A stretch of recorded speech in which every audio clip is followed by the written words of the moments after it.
y para hablar de estas cosas desde nuestro chairismo, desde nuestro palerismo. Ya llegó otro de los pseudoperiodistas que forman parte de este medio de dudosa reputación. Nótese mi sarcasmo.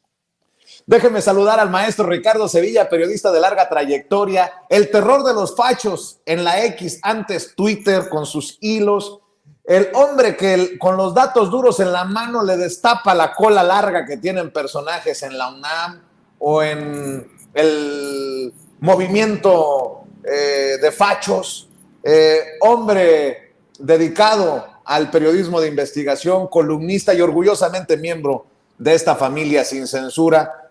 Mi querido Ricardo, pues con todo el sarcasmo del mundo, ahí vamos avanzando el día de hoy, pero ya fuera de broma, esto del Tren Maya, pues también los exhibe, ¿no? Pero no hay línea, Ricardo. No creas que hay línea en los medios tradicionales. ¿Cómo estás, Ricardo?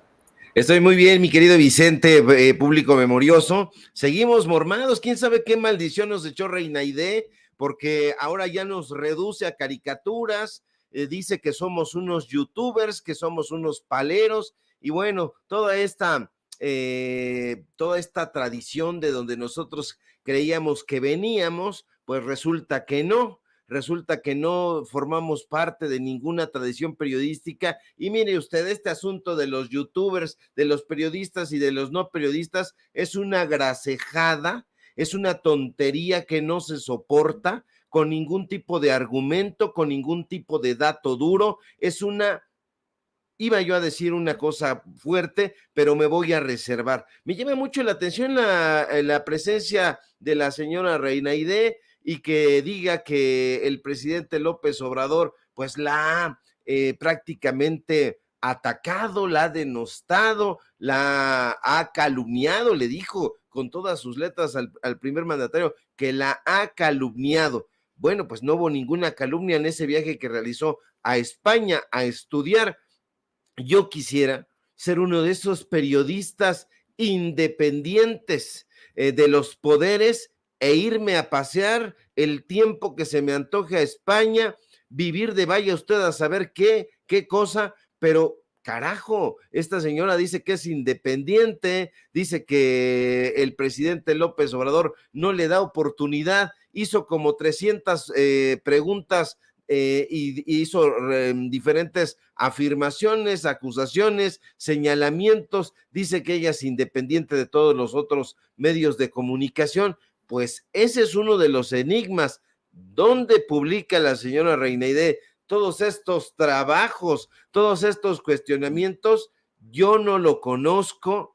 La verdad es que hemos hecho algunas pesquisas y nos hemos topado con pared porque no encontramos nada. Es como si Reinaide no existiera en términos periodísticos, en términos reporteriles. ¿Dónde están sus trabajos más allá de ir a increpar al presidente, de hacerle señalamientos, de escudarse en una postura? Pues yo he de decir, híjole, a lo mejor aquí voy a caer muy pesado y no me importa francamente, pero es que como Reinaide, pues es mujer, y si el presidente le responde, saltarán unas feministas de ocasión. Si le responde el primer mandatario, entonces ella dirá, vea nada más cómo me está ahora insultando el presidente. Pues no se supone que el presidente López Obrador era una suerte de dictador, y ahora lo vimos al presidente López Obrador asistiendo a una conferencia que dictó prácticamente Reinaide.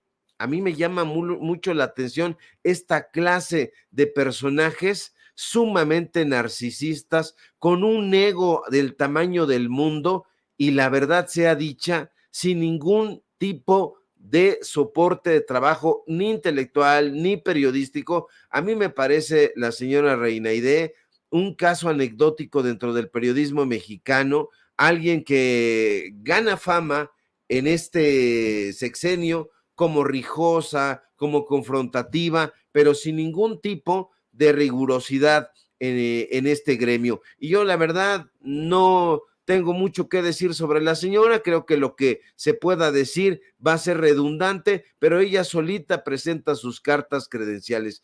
Yo no soy ningún palero, aunque ella diga que sí. Yo soy youtuber porque estoy transmitiendo desde la vía de YouTube, pero eso es una decisión, Reina Aide.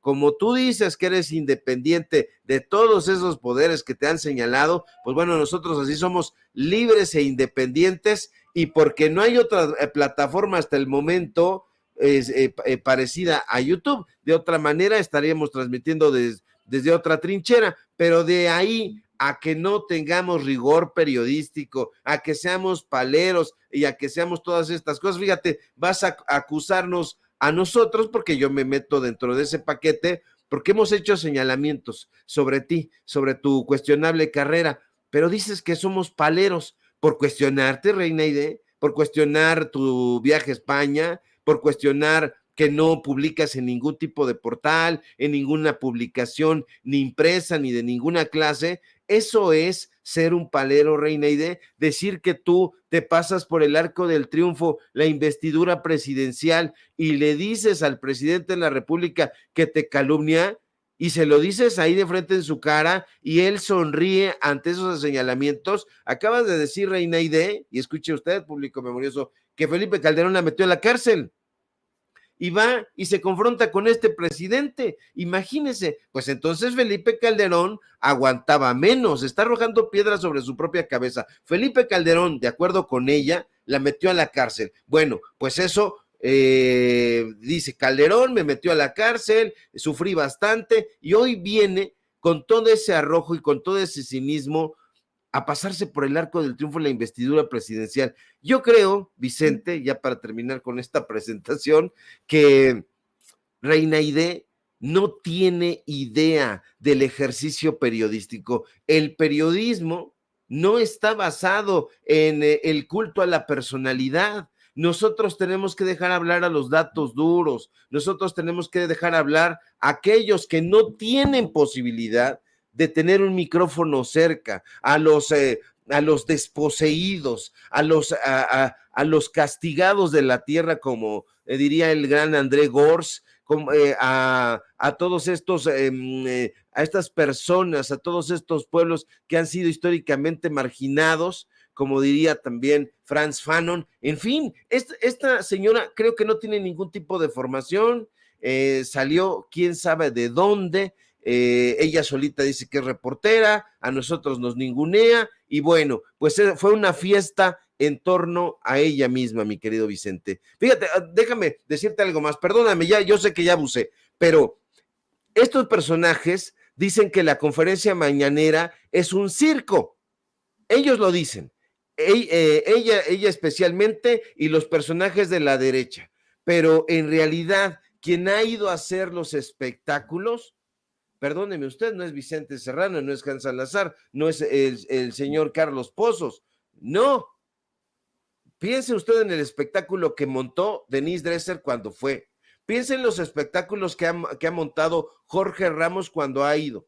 Piense en los espectáculos que ha montado Irving Pineda. Piensen los espectáculos que ha montado Reina Aide, y eso es el auténtico circo. A mí que no me vengan con payasadas y que digan que el circo es de los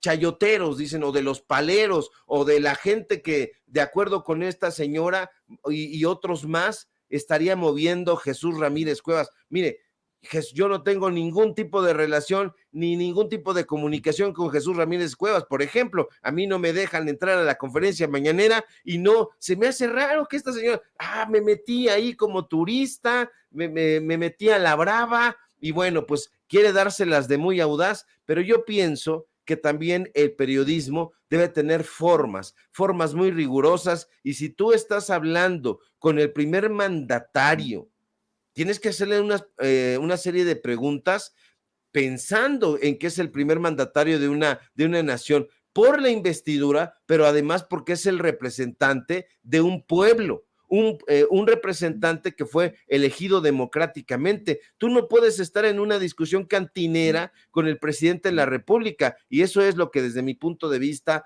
ha ido a montar la señora Reina Aide, mi querido Vicente. Válgame Dios, pues dejaste la víbora chillando, mi querido Ricardo, y eso que apenas empezamos. Por cierto, también le preguntaré de esto a Sabina Berman, que llegará en cualquier momento al sistema para hablar sin pelos en la lengua, sin censura. Mi querido Ricardo Sevilla, lo del Tren Maya. Así como cuando apareció el periodista secuestrado en Jalisco, que apareció afortunadamente vivo y muchos hasta le inventaron que se había ido de una noche de copas, una noche loca, querían verlo pues en pedacitos, yo creo, para creérsela que había sido secuestrado. Así lo del Tren Maya, Ricardo. Se descarriló, se los dijimos, y yo te aseguro que personajes como Joaquín López Dóriga hubieran hubieran querido un descarrilamiento con muertos y heridos. Porque, por ejemplo, estoy rescatando un tuit de Joaquín López Dóriga en el que dice que básicamente hasta suerte tienen los de la 4T porque no hubo víctimas que lamentar con esa bajeza, pero no hay línea, Ricardo Sevilla. Hay una línea completamente visible, mi querido Vicente, yo sé que está siendo irónico, pero hay una línea, desde luego, en los medios de comunicación corporativos. Ellos dirán que no, que la libertad, que la neutralidad, etcétera, pero no es así. Los medios de comunicación tienen línea y no tienen remedio, ya no tienen remedio, no podremos rescatarlos aunque queramos.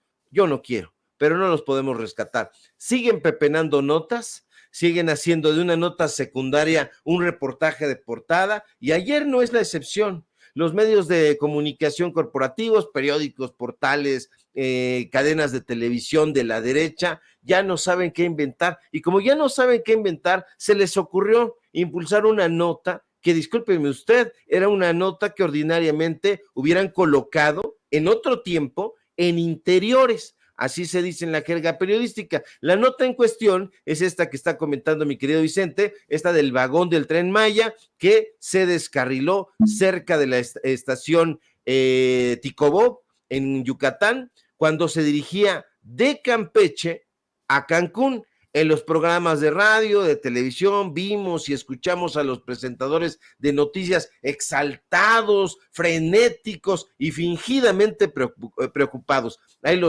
si usted les sintonizaba ahí, los iba a escuchar desgañitándose, diciendo que ahí están las escalofriantes imágenes que probaban el descarrilamiento. Curiosos, fuimos a revisar los videos que circularon en redes sociales, porque critican mucho en las redes, pero se nutren de las redes sociales, y en efecto, vimos las imágenes de un vagón del Tren Maya que se había salido parcialmente de la vía. Todas las notas, después de haberse presentado con un tono sensacionalista, coinciden en una cosa, Vicente: no se reportaron lesionados ni daños adicionales, y desde luego que eso es muy bueno. Como tú bien apuntas, ellos hubieran querido, desgraciados que son y miserables, que hubiera muertos, pero hay que festejar que no hubo ni lesionados ni daños adicionales. ¡Qué alegría! Qué alegría para la gente sensata que no hubo pérdidas humanas, que no hubo pérdidas materiales, al menos mayores. Pero ¿sabe qué? Los medios de comunicación de la derecha querían que así lo pensáramos. Lo que buscaban era preocupar a la audiencia, y esa es una muy mala señal, y lo es porque nos seguimos dando cuenta de lo bajo que ha caído y sigue cayendo la prensa corporativa. Están tan desesperados y tan deseosos de calumniar a este gobierno que ya no les importa llamar la atención a gritos sobre el tema que sea. ¿Y sabe qué? El descarrilamiento de los trenes es algo frecuente en este país. No es exclusivo de lo que sucedió ayer con el Tren Maya, ni es exclusivo de cuando eran los ferrocarriles nacionales de México que Ernesto Zedillo vendió, concesionó. No es que el Estado mexicano sea descuidado. Los presentadores de noticias quisieran hacerle creer a la gente que es mejor que los ferrocarriles estén en manos de empresas privadas, pero resulta que los descarrilamientos son una constante en las empresas privadas que tanto defiendes. Oye, Sevilla, pero acompaña tus afirmaciones con datos duros. Ahí le voy. Usted sabe que esa es precisamente una de nuestras fortalezas: hablar con pruebas y no de oídas, como lamentablemente hacen en otros lugares. Le pongo ejemplos, y no necesariamente lejos.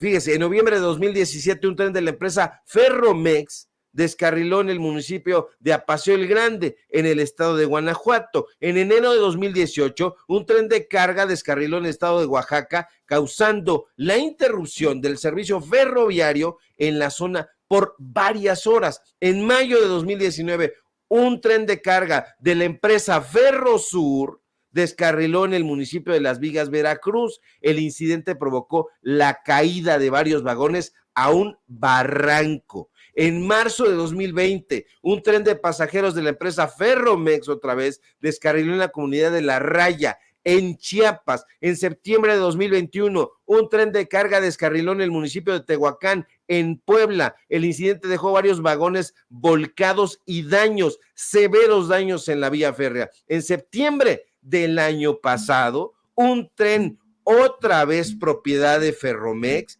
se descarriló en la capital zacatecana, causando daños a una decena de vehículos, de viviendas e incluso a una escuela primaria. En octubre de 2023 se registró un choque entre dos trenes de Ferromex, que usted lo sabe, es parte del Grupo México, en una localidad otra vez en Zacatecas, en Fresnillo, para ser más precisos. La madrugada del miércoles de 5 de marzo de este año, de este mes, un accidente en la vía Guadalajara-Manzanillo propició que un tren se estrellara contra otra locomotora que estaba estacionada. ¿Y qué cree? Que el convoy otra vez pertenecía a la empresa Ferromex. Le digo, el Grupo México, el grupo propiedad de Germán Larrea, y ahí los trenes quedaron uno encima del otro. Usted puede, aquí está usted viendo algunas imágenes, pero hay más, muchísimas más. Pero claro, de esos accidentes no se habló en la prensa nacional, no se colocaron como notas de portada, no los utilizó Xóchitl Gálvez, y le voy a decir por qué. Porque las empresas privadas tenían contratos millonarios con el gobierno. El gobierno de Enrique Peña Nieto, para no irnos con Calderón, con Fox, con Cedillo, con Salinas, no, para irnos al sexenio pasado, ahí le van más datos duros. Le pongo un caso. En 2015, la CFE, es decir, la Comisión Federal de Electricidad, le dio más de 46 millones de pesos a la empresa Ferromex, Ferrocarril Mexicano SADCB, le digo, de Germán Larrea, ahí donde tiene sus cines y palomeros. Pero, ¿por qué no lo dijeron? ¿Usted sabe quién era el director de la CFE en ese momento? El priista Enrique Ochoa Reza. Evidentemente, si usted lee la biografía de ese sujeto en Wikipedia, pues ahí le van a decir que era un héroe que durante su gestión en la CFE impulsó el uso de energías renovables y de gas natural y las arañas. No le van a decir, desde luego, que tapizó a Ferromex de contratos millonarios. ¿Usted cree que a esos señores les va a importar en los medios de comunicación corporativos auténticamente que un tren se descarrile? Claro que no. Si usted revisa la lista de accidentes ferroviarios que ha obtenido Ferromex, se va a ir de espaldas. Pero si un vagón del Tren Maya se sale de la vía, como ocurrió ayer lamentablemente, Loret, Ciro, López Dóriga van a hacer de eso una tragedia nacional. Pero si se descarrila un tren completo de Ferromex, si están los convoyes uno encima del otro, si se dispersan sustancias peligrosas en una localidad, ahí van a callar, Vicente, como los miserables y los hipócritas que son. Entonces, este tipo de cosas hay que registrarlas puntualmente, porque desafortunadamente la memoria es frágil. Afortunadamente, mi querido Vicente, aquí hay un público memorioso que se informa con los youtuberos que somos nosotros, los paleros que somos nosotros. Los pseudoperiodistas, un medio de dudosa reputación, en fin, tantas cosas que nos han dicho, pero aquí seguimos y no nos van a doblar, diría el capitalista salvaje. Mi querido Ricardo Sevilla, ¿por qué no cerramos invitando a la audiencia de Sin Censura a tus hilos en redes sociales y a tus espacios, por favor? Claro que sí, mi querido Vicente, público memorioso. Ahorita vamos a reportar desde YouTube o desde donde se pueda y vamos a hacer un hilo precisamente diciéndole cuáles son los descarrilamientos donde lamentablemente ha habido pérdidas humanas, ha habido pérdidas materiales, pero que los medios de comunicación corporativos han callado como los hipócritas y mentirosos que son. Para ello, síganos por favor en nuestras redes sociales, en X, @Sevilla Crítico, en Facebook Ricardo Sevilla sin nada más, en paralelo24.mx, en los datos duros. Hoy tenemos informativo en punto de las 9 de la noche y por supuesto, y con todo orgullo aquí, en este medio de dudosa reputación, es ironía, usted lo sabe, mucho cariño y mucho respeto a Vicente Serrano, nuestra adhesión completa y por supuesto a usted, público memorioso. Le mando un abrazo y estamos pendientes a la información, mi querido Vicente. Claro que sí. Te mando un abrazo, Ricardo Sevilla. Gracias por hablar sin censura. Gracias por formar parte de esta familia. Y